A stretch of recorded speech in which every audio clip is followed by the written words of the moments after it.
Tracy, and this is my daughter Yahida.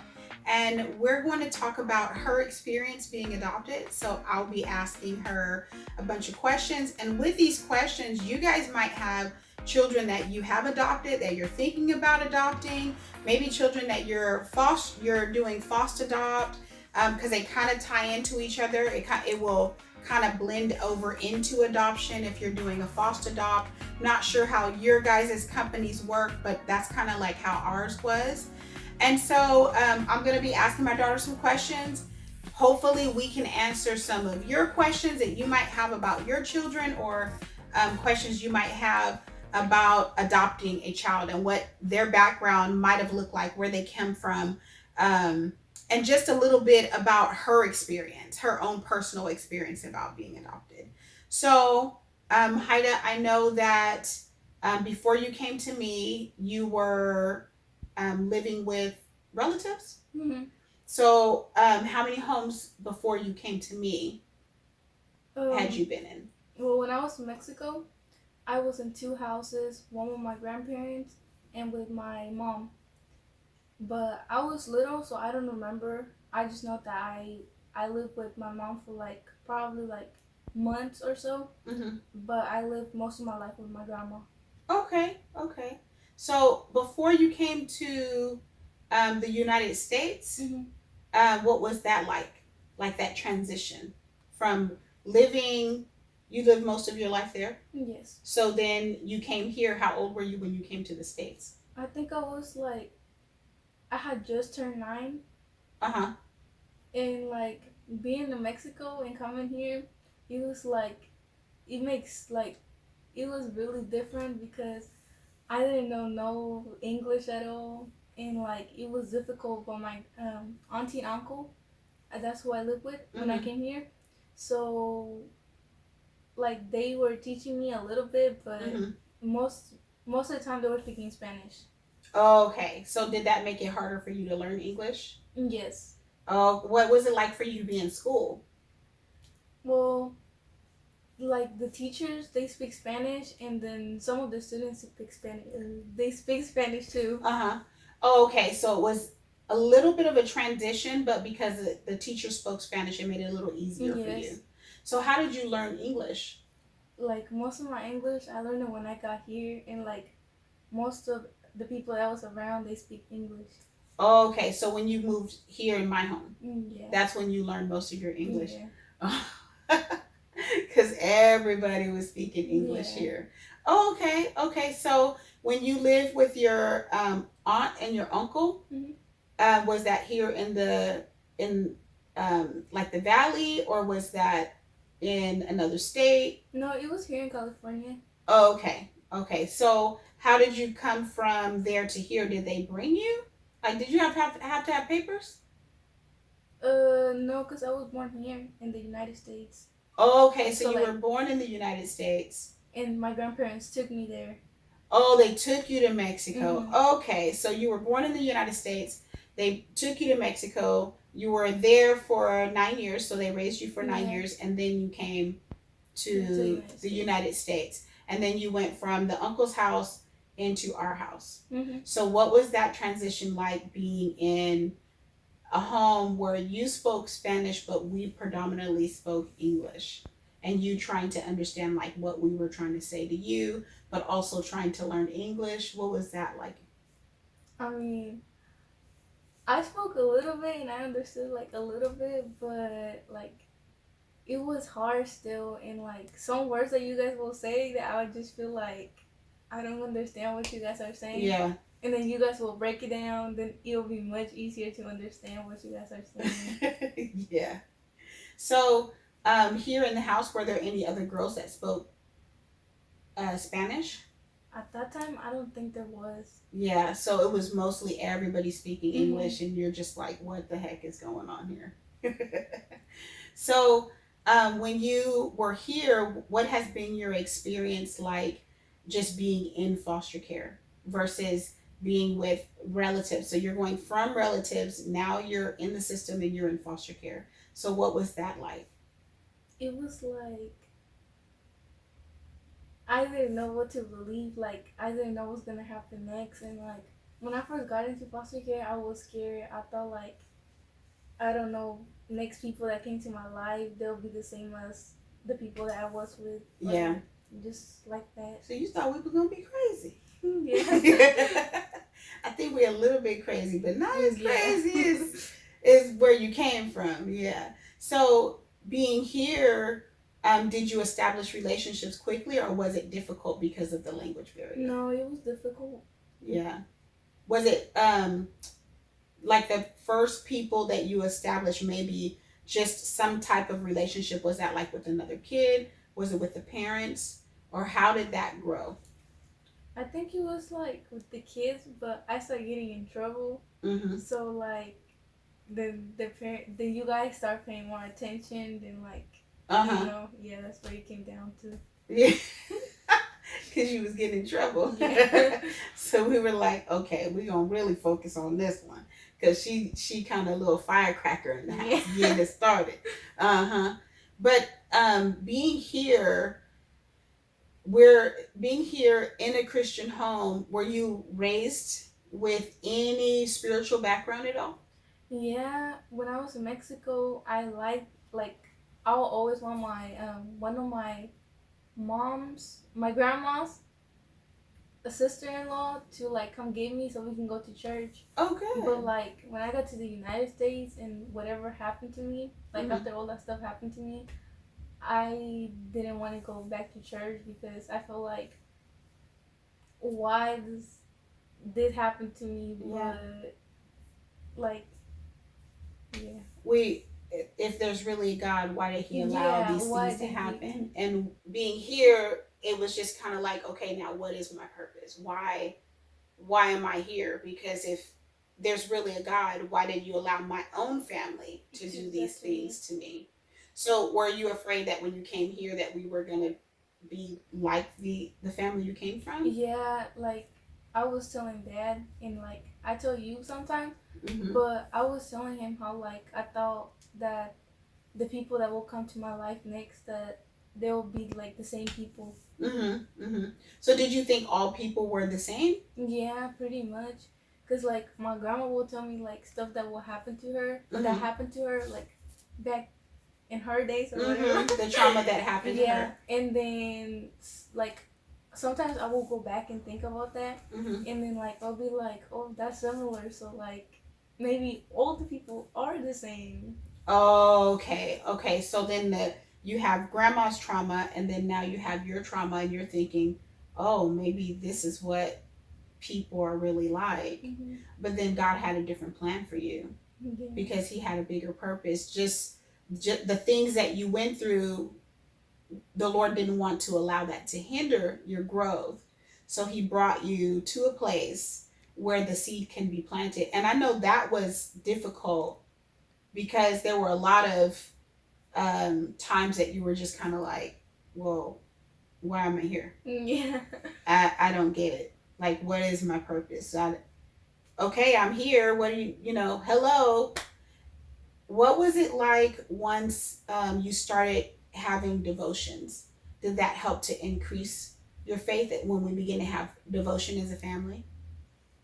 Oh yeah, and like when I get in trouble, I feel like that again, but that's because that's my fault. So like, yeah, I don't know, but it's like you guys help, but we gotta take it. Yeah.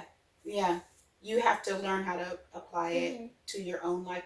I think with kids in general, though, because I know growing up, when I was naughty or did something bad, then I would too think like, oh, okay, well, maybe the Lord doesn't love me, or maybe the people don't love me, or whatever, when really that's not what it is. But and the scripture says that Satan comes to cause condemnation, but in the scripture it says that there's no condemnation in Christ Jesus. So he's the one that tries to cause the emptiness on the inside of you. But we love you. You know that. You just sometimes be acting up. But and this is my baby right here. This is my baby girl. So when once we were having devotions, I noticed, and I don't know if you noticed, you begin to have dreams. Yeah. So what was that like to begin to have dreams and then to see the dreams come to fruition? What was that like for you? When I first started having the dreams, I thought it was like just regular dreams until like I don't know. I have like dreams, but there is sometimes like I it feels like I have to tell you about them, Yeah. and then some of them feel like I ain't gotta tell her about that. You don't like you don't like it's. I feel like it's not for you to know. Like it's just a regular dream, Uh-huh. and then like dreams that I really gotta tell you, it keeps coming to me. Tell her, tell her, tell her, Mm-hmm. and then that's when I'll tell you, and then you'll explain. So when you see the dreams like come to pass, like they come true, Mm-hmm. how does that make you feel? I don't know. It's just like I can't believe that really actually happened. Because Mm-hmm. like you will tell me before it happens, and Mm-hmm. when it happens, it just shocks me. Like, oh my gosh, she was so right. And then two, that's the Lord showing you there's purpose Yeah. on the inside of you. That where you came from is not where you're going. The Lord's bringing you to a higher place, and He's stirring up the general on the inside of you. That godly woman on the inside of you. He's manifesting that thing, but He's showing you in little Mm-hmm. snips, because there's still maturity that has to take place. And then we talked about being careful who you share your dreams with, because not everybody's going to get it. And Yeah. so just to guard your heart and to guard your mind, especially when it comes to dreams and when the Lord is showing you things, because you never know who might try to use those things against you. You know what I mean? And Mm-hmm. because just like the Lord plants dreams, the enemy also plants dreams. So we have to be very wise and be very prayerful and pray about the dreams, because we want to make sure that the dreams that come from the Lord, that we guard those things, that we keep our hearts and our minds guarded. So once you've seen, okay, I'm having dreams, I'm seeing these things come to pass, um, and you begin to go to church. I know that you were going to like youth group and all of the things. Did that help to increase your faith as well? Yeah, it did. But like I was saying, like when I get in trouble, I like fell down and like yeah. Yeah, yeah. So being here, what is your relationship like with me and you versus me and your dad? Like who's the mean one? Don't say Um. me. No. Who's more stern? I don't get that word. Stern is like who's more strict? I I mean, won't be mad. I I mean, Dad, he's strict on things, Mhm. but he's strict for a reason. Mhm. And then you're strict for a reason too, but it just feels like I don't know, but I feel like you're more strict because you're a girl and you Mhm. know better. Like, Yeah, and I'm a girl, and then like yeah, because I know when I was growing up what that thing was like. yeah. So I think I'm trying to protect you, Mhm. trying to, and just like your dad, I'm trying to protect you, but because I'm a woman, I see things a little bit different. Mhm. And so, and I know how I grew up and the things that I went through growing up. So I want to protect you from having to make those hard decisions that maybe you might not make the right decisions.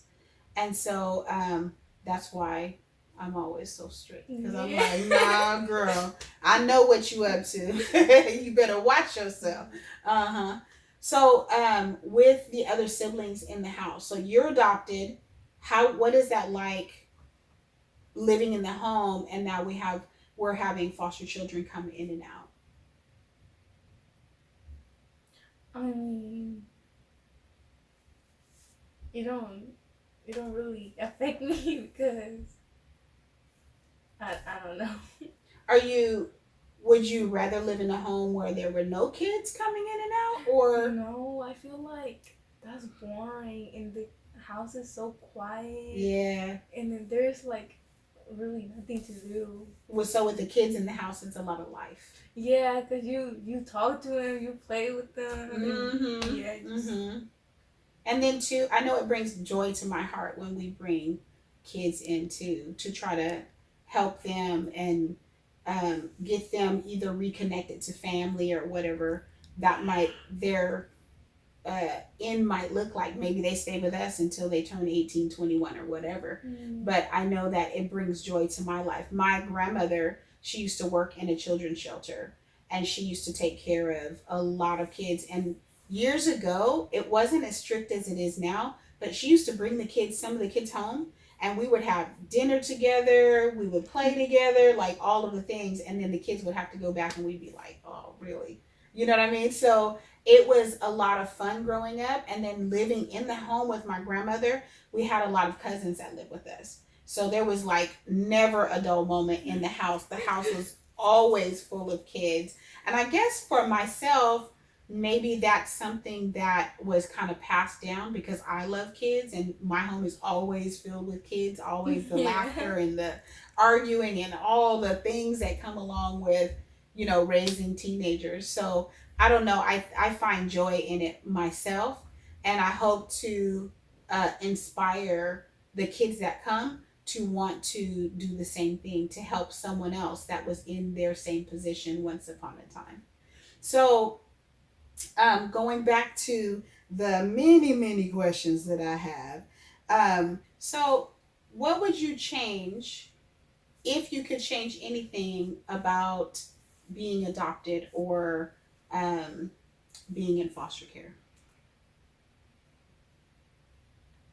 I mean, I really wouldn't change anything, but the decisions that I made. You're saying personally. Oh, okay, okay.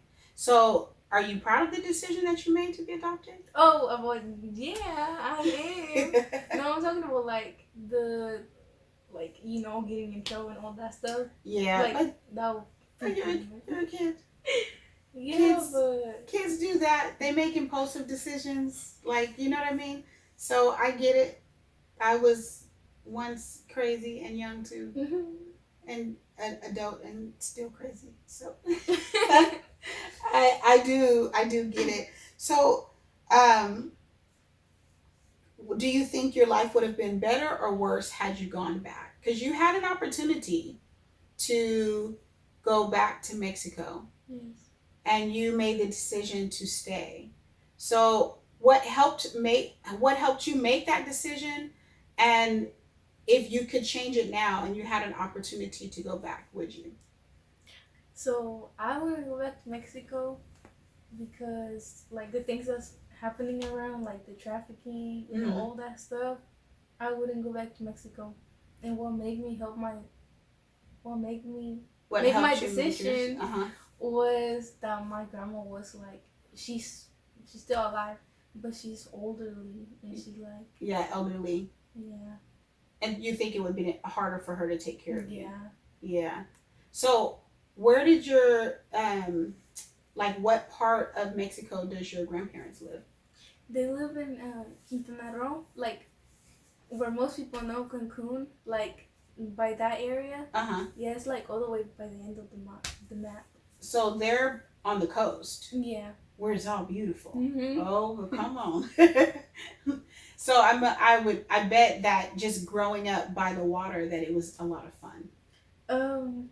We went to the beaches like in the weekend, but not all the weekends, but we were most in like the lakes. Oh, okay. Did you guys go fishing? Yeah. Oh, okay. We went fishing for catfish like the most, and tilapia. Okay, so you were catching tilapia down there. I wasn't. Oh, you weren't, but they were. But you fish a lot now with your dad. Mm-hmm. Okay. Did you catch anything big? Catfish and turtles. Catfish and turtles. So with your dad, what's the biggest fish you caught? That fish was huge. It was longer than me. Massive, huh? Mm-hmm. Okay. So I know that you go fishing with your dad a lot. So what is your relationship like with him?